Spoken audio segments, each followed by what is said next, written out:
Hello, আমি সারা বিল্লা, RCIC। আমি Canada based একজন রেগুলেটেড কানাডিয়ান ইমিগ্রেশন কনসালটেন্ট।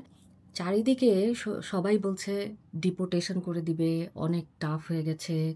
কিন্তু এটা সত্যি কথা যে রুলস অ্যান্ড রেগুলেশনস অনেক চেঞ্জ হয়েছে, সামনেও হবে, আগেও হয়েছে।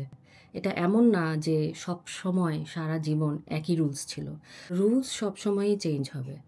কিন্তু যারা ক্যানাডিয়ান ইমিগ্রেশনে অ্যাপ্লাই করতে চান, সেই জায়গাটায় আপনাদের মিনিমাম রিকোয়ারমেন্টস যেটুকু কোয়ালিফিকেশন আপনাদের দরকার সেটুকু থাকলে অবশ্যই অ্যাপ্লাই করা যাবে। এবং সেই ক্ষেত্রে ভিসা হয়ে গেলে আপনারা অবশ্যই কানাডায় আসতে পারবেন।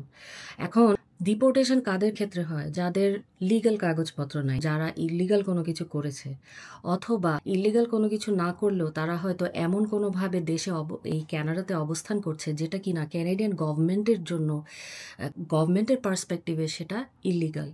এই কারণে ডিপোর্টেশনের কথা বলা হচ্ছে। স্টুডেন্ট যাদেরকে পাঠিয়ে দেওয়া হচ্ছে, তাদেরকে কেন পাঠিয়ে দেওয়া হবে?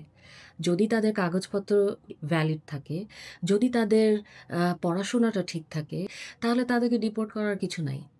সো এখানে ভয় পাওয়ার কিছু নাই। যে কোনো ধরনের রুল চেঞ্জের মধ্যে কিছু অপরচুনিটি থাকেই। এখানে নতুন অপরচুনিটি শুরু হচ্ছে, যেমন মাস্টার্স এবং পিএইচডি প্রোগ্রামের স্টুডেন্টদের জন্য রুলস চেঞ্জ হয়েছে। নতুন নতুন ক্যাটাগরি যোগ করা হচ্ছে পিআরে। আপনি যদি কোয়ালিফাই করেন, আপনিও আসতে পারবেন। সো রুলস চেঞ্জ হয়েছে, ইট ডাজন্ট ম্যাটার। রুলস সবসময় চেঞ্জ হয়, সামনেও চেঞ্জ হবে। চেঞ্জের সাথে সাথে অপরচুনিটিও বাড়বে। আপনারা যারা ক্যানাডিয়ান ইমিগ্রেশন সম্পর্কে জানতে চান, সেই ক্ষেত্রে আপনারা আমার চ্যানেলে সাবস্ক্রাইব করতে পারেন। আপনারা আমাকে ফেসবুকে ফলো করতে পারেন। ধন্যবাদ।